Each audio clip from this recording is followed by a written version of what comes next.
পরম করুণাময় আল্লাহ পাকের নামে শুরু করছি। ইয়া আইয়ুহান নাসু তাকু রাব্বাকুমুল্লাযী খালাকাকুম মিন নাফসিন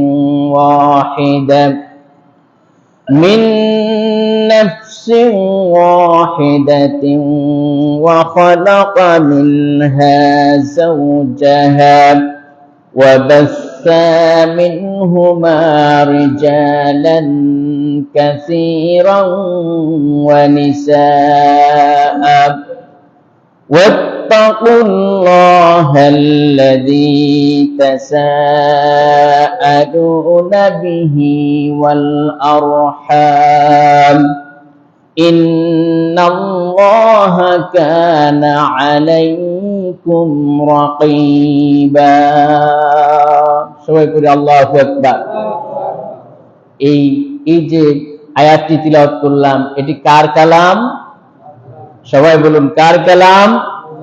আল্লাহর কালাম। আল্লাহ পাক সূরা নিসার প্রথম আয়াতে বলছেন, ইয়া আইয়ুহান নাস, হে পৃথিবীর মানব মণ্ডলী। এখানে শুধু মুসলমানদেরকে বলেন নাই, বরং পৃথিবীর মানুষ বলতে যা বোঝায় সমস্ত মানব মণ্ডলীদেরকে আল্লাহ পাক অ্যাড্রেস করছেন। সুবহানাল্লাহ। ইয়া আইয়ুহান নাসু তাকু রাব্বাকুম, ভয় করো তোমাদের সেই রবকে, আল্লাযী খালাকাকুম, যিনি তোমাদেরকে সৃষ্টি করেছেন। আমাদেরকে সৃষ্টি করেছেন কে? সবাই বলুন, সৃষ্টি করেছেন কে? ভয় করতে হবে কাকে? আল্লাহকে। তিনি সৃষ্টি করেছেন, ভয় করব তাকে। কিভাবে সৃষ্টি করেছেন? মিন নাফসিন ওয়াহিদা, তোমাদেরকে একটি আত্মা থেকে সৃষ্টি করা হয়েছে। সুবহানাল্লাহ। সেই একটি আত্মা হচ্ছেন হযরতে আদম আলাইহিস সালাম। আমাদের প্রথম আব্বাকে হযরতে আদম আলাইহিস সালাম। এই একটি আত্মা আদম থেকে আমাদেরকে সৃষ্টি করা হয়েছে। ওয়া খালাকা মিনহা যাওজাহা, এবং তার থেকে অর্থাৎ আদম থেকে সৃষ্টি করা হয়েছে তার স্ত্রী হযরতে হাওয়া আলাইহিস সালামকে। সুবহানাল্লাহ বলে। তাহলে একটি আত্মা, এই আত্মাটি হচ্ছে হযরতে আদম আলাইহিস সালাম, আর তার থেকে সৃষ্টি করেছেন কাকে? হযরতে হাওয়া আলাইহিস সালামকে। আল্লাহ রাব্বুল আলামিন বলেন, শুধু তাই নয়, ওয়া খালাকা মিনহা যাওজাহা ওয়া বাসসা মিনহুমা রিজালান কাসীরান ওয়া নিসাআ। আল্লাহ রাব্বুল আলামিন বলেন, বান্দারে শোনো, একটি আত্মা আদম থেকে আমি সৃষ্টি করেছি হযরতে হাওয়া আলাইহিস সালামকে, আর এই আদম এবং হাওয়া থেকে অসংখ্য নারী আর পুরুষ আমি সৃষ্টি করেছি। সুবহানাল্লাহ। অসংখ্য নারী আর পুরুষ সৃষ্টি করলেন আল্লাহ পাক এই দুইজনের মধ্য থেকে। তাহলে মূল বাপ মাকে? আদম আর হাওয়া আলাইহিস সালাম। আল্লাহ পাক বলছেন, ওয়াত্তাকুল্লাহ, সেই আল্লাহকে ভয় করো। আবার বলতেছেন, আল্লাযীনা তাসাআলুনা বিহি ওয়াল আরহাম, যার পবিত্র নামে তোমরা একে অপরের কাছে অধিকার পাওনা দাবি করো। সুবহানাল্লাহ। এবং সম্মান করো সেই গর্ভধারিণী মাকে। আল্লাহ পাক বলছেন যে সেই গর্ভধারিণী মাকে তোমরা সম্মান করো, অবশ্যই আল্লাহ তাআলা তোমাদের উপরে তীক্ষ্ণ দৃষ্টি রাখেন। সুবহানাল্লাহ। এটি হচ্ছে আয়াতে কারিমার শাব্দিক তরজমা। এখন আসুন আমরা ব্যাখ্যার দিকে যাই। আল্লাহর কাছে একমাত্র মনোনীত ধর্মের নাম কি বলেন? একমাত্র মনোনীত জীবন ব্যবস্থার নাম কি? আসতে বললেন, সবাই বলুন, নাম কি? ইসলাম।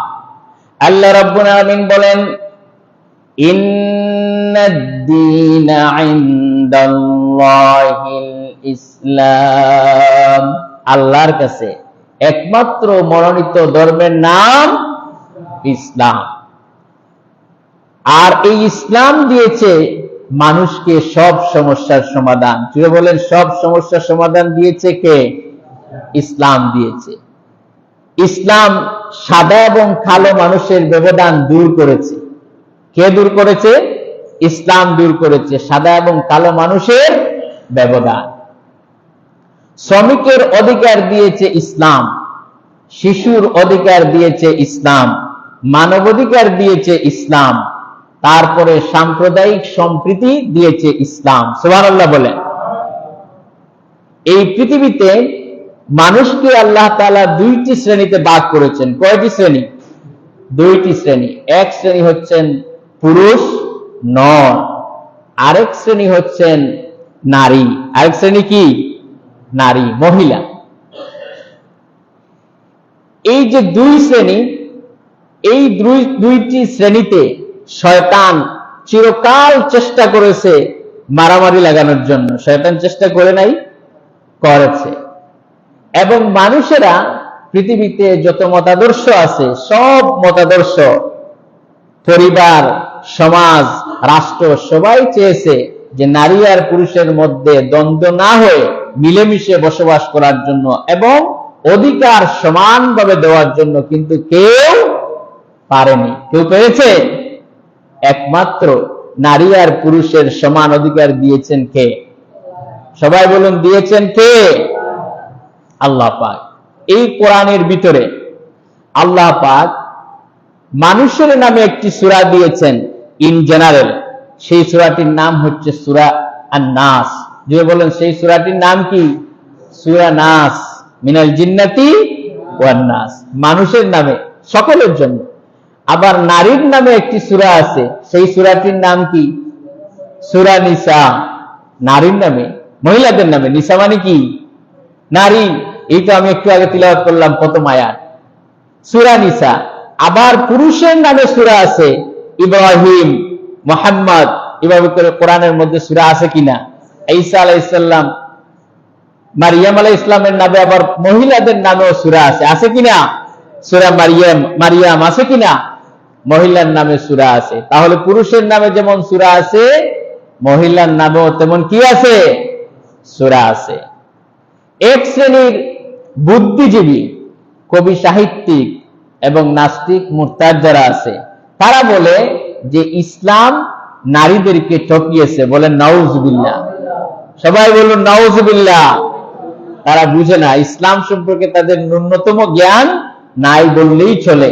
এই জন্য তারা বুঝতে পারে না যে ইসলাম নারীদেরকে কত মর্যাদা দিয়েছে, আল্লাহ পাক দিয়েছেন, রসুল দিয়েছেন। এটা যদি চিন্তা করতেন আমাদের বর্তমান মহিলারা, তাহলে তারা এমনিতে মহিলার নামে আন্দোলন করতেন না, বরং ইসলাম তাদেরকে যে অধিকার দিয়েছে সেই অধিকার পাওয়ার জন্য তারা বলতেন যে ইসলাম, রসুল, আল্লাহ আমাদেরকে যে অধিকার দিয়েছেন সেই অধিকার আমরা পেতে চাই, আর কিছুই চাই না। সুবহানাল্লাহ। আমার ভাইরা, সম্মানিত মুসল্লিয়ানে কেরাম, ইসলাম পৃথিবীতে নারী এবং পুরুষের অধিকার মর্যাদা সমান দিয়েছে। সুবহানাল্লাহ বলে। দেখি আমরা কোরআনে কারীমে আল্লাহ পাক কি বলতেছেন। মর্যাদার দিক দিয়ে নারী আর পুরুষ আল্লাহর কাছে সমান কি না? কথা বলতেছেন না, বুঝেন নাই? মর্যাদার দিক দিয়ে নারী আর পুরুষ আল্লাহর কাছে সমান কি না? সবাই বলুন সমান। দেখুন আল্লাহ পাক কি বলতেছেন। আল্লাহ রাব্বুল আলামিন বলেন, ইন্নাল মুসলিমিনা ওয়াল মুসলিমাতি ওয়াল মুমিনিনা ওয়াল মুমিনাত। সুবহানাল্লাহ।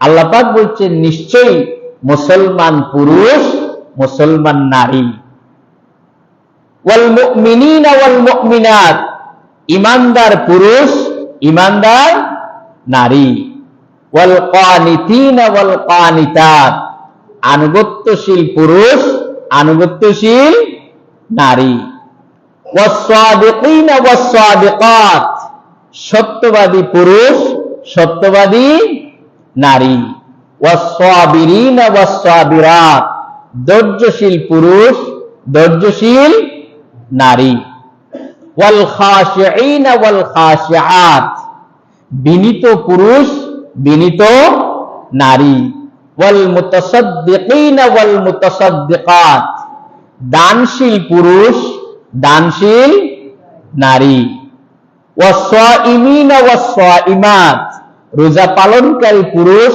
রোজা পালনকারী নারী, ওয়াল হাফিজিনা ফুরুজাহুম ওয়াল হাফিজাত, যৌনাঙ্গ হেফাজতকারী পুরুষ, যৌনাঙ্গ হেফাজতকারী নারী। সুবহানাল্লাহ বলেন। ওয়ায-যাকিরিনাল্লাহা কাসীরান ওয়ায-যাকিরাত, অধিক আল্লাহর জিকিরকারী পুরুষ, অধিক আল্লাহর জিকিরকারী নারী। আ'আদ্দাল্লাহু লাহুম মাগফিরাতান, এদের জন্য আল্লাহ পাকের পক্ষ থেকে রয়েছে উভয়ের জন্য ক্ষমা। সুবহানাল্লাহ বলেন।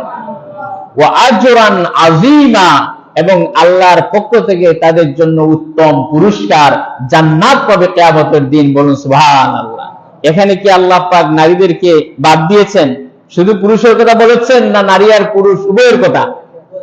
উভয়ের কথা বলেছেন। তাহলে মর্যাদার দিক দিয়ে সমান কি না? সবাই বলেন সমান কি না? আবার দেখুন, নারী ইবাদত করলে ইবাদতে সওয়াব কম পাবে, আর পুরুষ ইবাদত করলে সওয়াব বেশি পাবে। এই ফ্যানটা বন্ধ করে দিবেন। এটা কি কোরআনের মধ্যে আছে? এটা কি কোরআন হাদিসে আছে যে নারী ইবাদত করলে সওয়াব কম পাবে আর পুরুষ ইবাদত করলে বেশি পাবে? কোরআনের মধ্যে আছে? নাই। বরং কোরআনের মধ্যে উভয়ের ইবাদতের সওয়াব সমান। সুবহানাল্লাহ বলেন। আল্লাহ রাব্বুল আলামিন বলেন, মান আমিলা সালিহাম মিন যাকারিন আও উনসা ওয়া হুয়া মুমিনুন ফালানুহইয়ান্নাহু হায়াতান তাইয়্যিবাতান ওয়া লানাজজিয়ান্নাহুম আজরাহুম বিআহসানি মা কানু ইয়ামালুন। সুবহানাল্লাহ। আল্লাহ রাব্বুল আলামিন বলেন, মুমিন পুরুষ এবং মুমিন নারী যারা নেক আমল করবে, ভালো ভালো কাজ করবে, আল্লাহর উপরে ঈমান আনবে, তাদেরকে আমি দুনিয়ার বুকে উত্তম জীবন, পবিত্র জীবন দান করব, আর কিয়ামতের দিন তাদেরকে জান্নাত দিয়ে পুরস্কৃত করব। বলেন সুবহানাল্লাহ। তাহলে উভয়ের জন্য জান্নাত আছে কিনা? উভয়ের ইবাদত সমান কিনা? কিয়ামতের দিন নারী আর পুরুষ উভয়কেই আল্লাহ পাক জান্নাত দিবেন। সুবহানাল্লাহ বলে। জান্নাতে উভয়কেই দিবেন, আলাদাভাবে শুধু পুরুষকে দিবেন না, বরং উভয়ের জন্য বরাদ্দ হবে। কার কথা বলেন? সবাই বলেন কার কথা? আল্লাহ রাব্বুল আলামিন বলেন, মান আমিলা সালিহাম মিন যাকারিন আও উনসা ওয়া হুয়া মুমিনুন ফাউলাইকা ইয়াদখুলুনাল জান্নাহ। আল্লাহ পাক বলেন, মুমিন পুরুষ, মুমিন নারী যারা নাকি নেক আমল করবে, ভালো ভালো কাজ করবে, আল্লাহ রাব্বুল আলামিন উভয়কে কিয়ামতের দিন তার জান্নাত দান করে দিবে। সুবহানাল্লাহ। উভয়ের জন্য জান্নাত। সবাই বলুন আল্লাহু আকবার। উভয়ের জন্য জান্নাত। এবং এই যে জান্নাত, এই জান্নাত উভয়কে আল্লাহ পাক কিয়ামতের দিবেন, কিয়ামতের দিন দান করবেন। সবাই বলেন আমিন। পৃথিবীতে এক শ্রেণীর কবি সাহিত্যিক বুদ্ধিজীবী, তারা নারী আর পুরুষের মধ্যে যুদ্ধ বাঁধাতে চায়, মারামারি লাগাতে চায় যে তারা উভয় সমান না। কিন্তু আল্লাহ পাক বলছেন নারী আর পুরুষ উভয়ে উভয়ের বন্ধু। সুবহানাল্লাহ। বন্ধু কে বলতেছেন? আল্লাহ বলতেছেন, আমার কথা না। আল্লাহ রাব্বুল আলামিন বলেন, এই পৃথিবীর বুকে নারী আর পুরুষ উভয়ের বন্ধু। والمؤمنون والمؤمنات بعضهم أولياء بعض يأمرون بالمعروف وينهون عن المنكر। سبحان الله। আল্লাহ রাব্বুল আলামিন বলেন, মুমিন পুরুষ এবং মুমিন নারী উভয়ের বন্ধু। তারা ভালো ভালো কাজ করবে, নেক কাজ করবে, আর অন্যায় কাজ থেকে তারা মানুষদেরকে বিরত রাখবে, যাকাত আদায় করবে, নামাজ আদায় করবে। এই কাজগুলা যদি করে, তাহলে আমি তাদেরকে দুনিয়ার বুকে উত্তম ভাবে পুরস্কৃত করব, আর কিয়ামতের দিন আমার সেই মুমিন বান্দা বান্দীদেরকে আমার জান্নাত দান করব। সুবহানাল্লাহ। মুমিন পুরুষ এবং মুমিন নারী উভয়ের জন্য আল্লাহ জান্নাতে ওয়াদা করেছেন যে উভয়কে জান্নাত দিবেন। সুবহানাল্লাহ। শুধু যে পুরুষদেরকে হুর দিবেন একথা না, মহিলারাও পাবে। হুর মানে হুরের করতে হচ্ছে সাথী, হুরের করতে কি সাথী। অর্থাৎ কিয়ামতের দিন যদি কোনো পুরুষ ভালো কাজ করেন এবং তার স্ত্রীও যদি ভালো কাজ করেন, তাহলে জান্নাতে উভয় থাকবেন, উভয় থাকবেন। আর যদি স্বামী জান্নাতি স্ত্রী খারাপ, তাহলে জান্নাতে স্ত্রী যেতে পারবে না, তখন তাকে আল্লাহ পাক একজন সাথী দিবেন। সুবহানাল্লাহ। আবার স্ত্রী জান্নাতি কিন্তু স্বামী কি জাহান্নামী, তখন তাকে আল্লাহ পাক জান্নাতে একজন সাথী দিবেন, যিনি জান্নাতি সাথী। সুবহানাল্লাহ বলেন। এই জন্য আল্লাহ পাক উভয়ের জন্য ওয়াদা করেছেন যে উভয়কে আমি কি দিব, জান্নাত দিব। সে উভয়কে কি দিব? وعد الله المؤمنين والمؤمنات جنات تجري من تحتها الأنهار خالدين فيها ومساكن طيبة في جنات عدن। আল্লাহ পাক বলেন, মুমিন পুরুষ এবং মুমিন নারী যারা নাকি নেক আমল করবে, ভালো ভালো কাজ করবে, তাদেরকে এমন জান্নাত দান করব যেই জান্নাতের নিচ দিয়া ঝর্ণা দ্বারা প্রবাহিত হবে, নহর থাকবে। সুবহানাল্লাহ। সেখানে তারা চিরকাল বসবাস করবে। তাহলে উভয়ের জন্য আল্লাহ ওয়াদা করছেন কি করেন নাই? জান্নাত উভয়ের জন্য।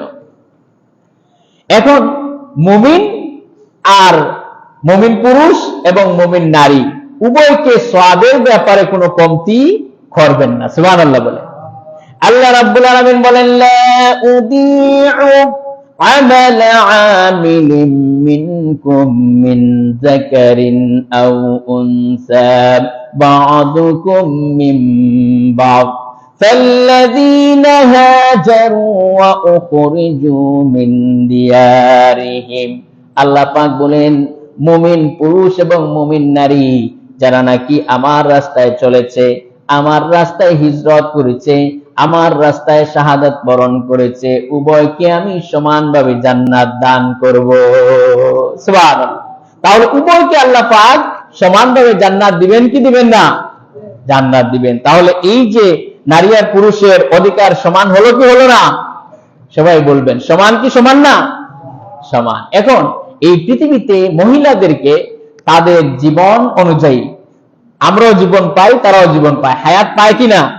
আমরাও হায়াত পেয়েছি, তারাও হায়াত পেয়েছে। এই হায়াতি জীবনে, এই দুনিয়ার জীবনে আমরা নারীদেরকে 3 স্তরে ভাগ করতে পারি। কয় স্তরে? এক স্তর হচ্ছে নারীর জীবনে 3টা স্তর হয়। কয়টা স্তর? 3টি স্তর। 1 নম্বরে কন্যা হিসেবে নারী এবং তার মর্যাদা। 2 নম্বরে বধূ হিসাবে, স্ত্রী হিসাবে নারীর মর্যাদা। সুবহানাল্লাহ বলে 3 নম্বরে মা হিসাবে নারীর মর্যাদা। তাহলে স্তর পেলাম কয়টি? 3টি।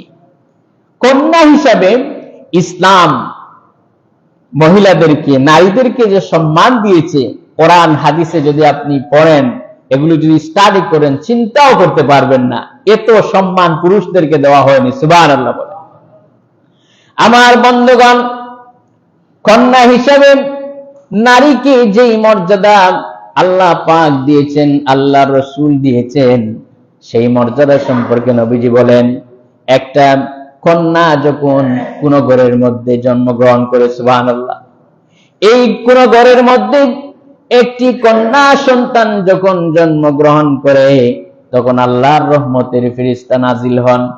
সেই ঘরে এসে তিনি সালাম দেন, ইয়া আহলাল বাইত, হে ঘরের মালিকেরা, মানুষেরা, তোমাদের প্রতি আল্লাহ রাব্বুল আলামিনের রহমত বর্ষিত হোক, বরকত বর্ষিত হোক।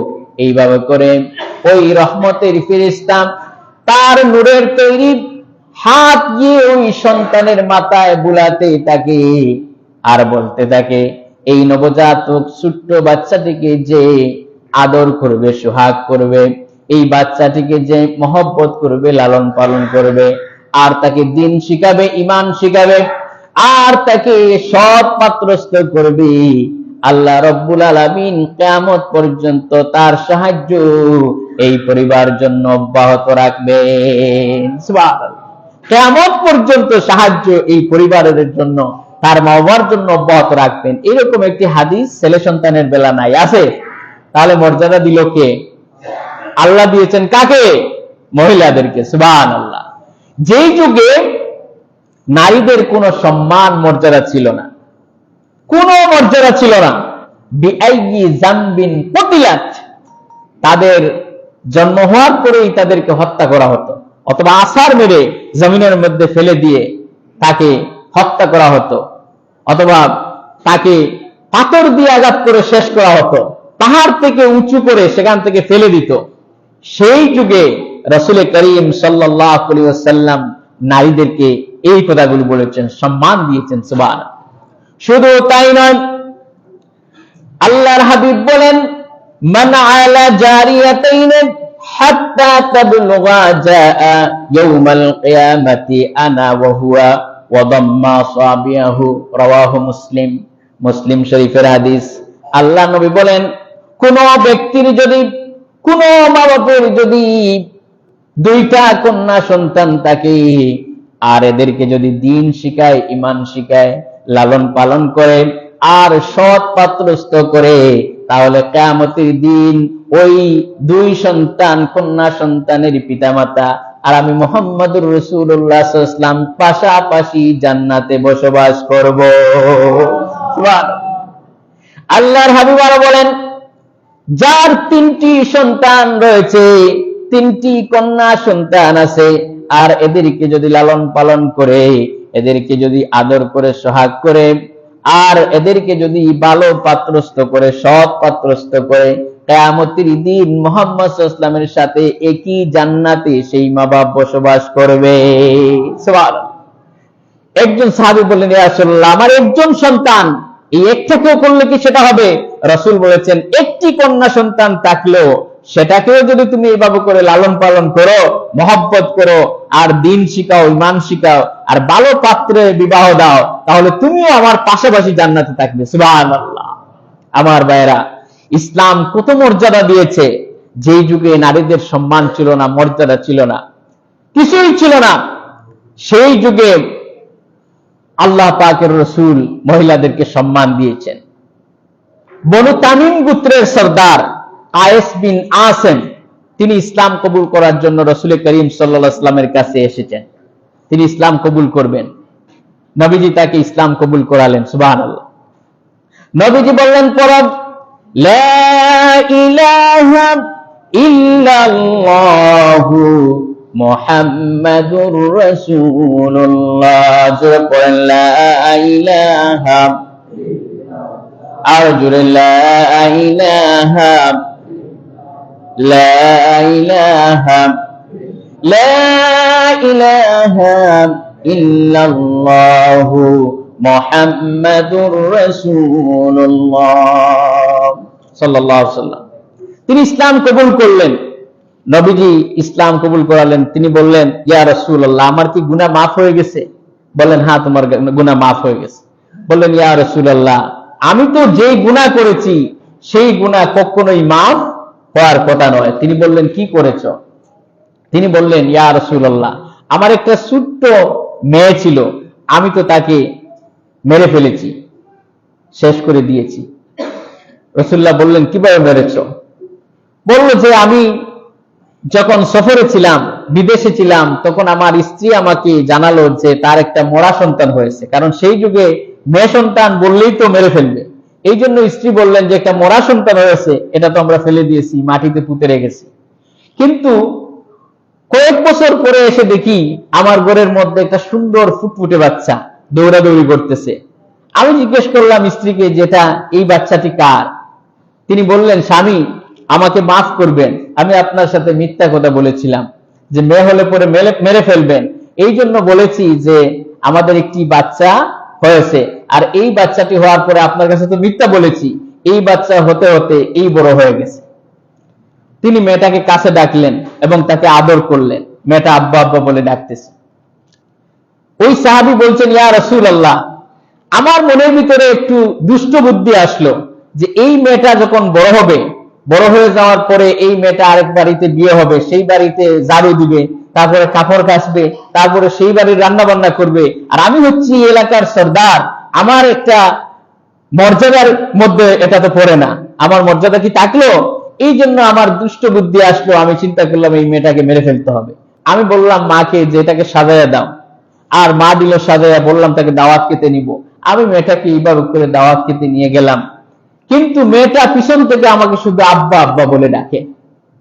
এক পর্যায়ে আমি পাহাড়ের ওই দূর পাহাড়ে নিয়ে গেলাম, সেখানে নিয়ে যাওয়ার পরে আমার সাথে একটা শাবল ছিল, আমি ওইটা দিয়া মাটি কুড়তে শুরু করলাম, তার জন্য খবর করতে শুরু করলাম। কিন্তু মেয়েটা এসে আমাকে আব্বা আব্বা বলে জড়ায়া ধরে, আর বলে আব্বা আপনি এত কষ্ট করতেছেন কেন, আমার দাড়িতে মাটি পড়ছে সেটা আবার মুছে দিচ্ছে, আর বলছে যে আব্বা আপনি এত কষ্ট করতেছেন কেন। কিন্তু মেয়েটা তো জানে না যে তার জন্য আমি এই খবরটা খুঁজতেছি। ইয়া রাসূলুল্লাহ, খবরটা কুড়া শেষ হয়ে যাওয়ার পর মেয়েটাকে আমি বাঁধলাম, তার হাত পা বেঁধে আমি ওই কবরের মধ্যে নিক্ষেপ করলাম। মেয়েটা বলতেছে আব্বা সমাজে আমি আপনাকে বাপ বলে হেও করব না, আমি আপনাকে আব্বা বলে পরিচয় দিব না, আমাকে বাঁচাও। ইয়া রাসূলুল্লাহ, আমার দিলের ভিতরে একটু দরদ হলো না, আমি একটা পাথর উঁচু করে মেয়েটার বক্ষ নজর করে আমি পাথরটা নিক্ষেপ করলাম বুকের উপরে, আর রক্ত ফিনকিরি দিয়ে বের হলো, আর মুখ থেকে একটা আওয়াজ বের হলো আব্বা। ইয়া রাসূলুল্লাহ, সেই আওয়াজটা আমার এখনো বাদে কানের ভিতরে। আমি মেয়েটাকে মেরে ফেললাম। হাদিস শরীফের মধ্যে এসেছে রাসূলের চোখের থেকে পানি পড়তে পড়তে তার দাড়ি মুবারক ভিজে জামার উপরে পড়তেছিল। সুবহানাল্লাহ। রাসূল বলছেন যে আহারে মানুষও কি এরকম কাজ করতে পারে? ইয়া রাসূলুল্লাহ, আমার কি এই গুনাহ মাফ হবে? এইভাবে করে মহিলা মেয়ে জন্মগ্রহণ করলেই তাদেরকে মেরে ফেলতো। আল্লাহ পাক বলছেন বিআইয়ি যামবিন কুতিলা, কি অপরাধে তাদেরকে হত্যা করা হতো? একমাত্র অপরাধ হচ্ছে তারা নারী, আর কোন অপরাধ নাই। আমার বন্ধুগণ, আল্লাহর নবী এই মহিলাদেরকে গর্তের ভিতর থেকে উঠাইয়া রানীর সিংহাসনে বসিয়ে দিয়েছেন। সুবহানাল্লাহ। আমাদের তো পায়ের নিচে শুধু জুতা থাকে, আমাদের পায়ের নিচে কি থাকে? জুতা থাকে। আর মহিলাদের পায়ের নিচে আল্লাহর জান্নাত। সুবহানাল্লাহ বলে। মায়েদের পায়ের নিচে কি?